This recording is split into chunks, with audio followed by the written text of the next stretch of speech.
हैं जिन भक्तों ने अभी तक इस पाठ की एक भी लाइन का वाचन नहीं किया है, आगे के 5 लोगों के माध्यम से बाबा के दिव्य दरबार में हाजिर लगा सकता है।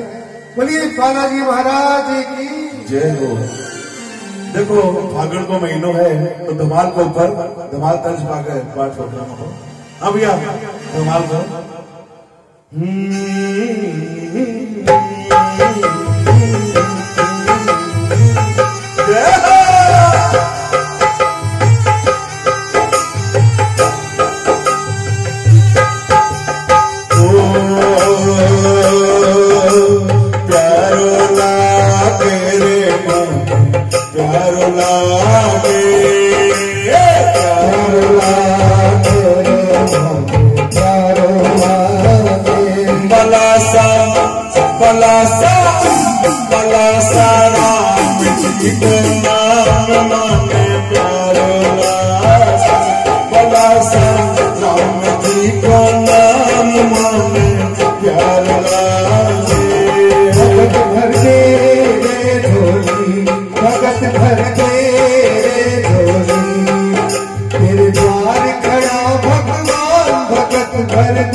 Balasa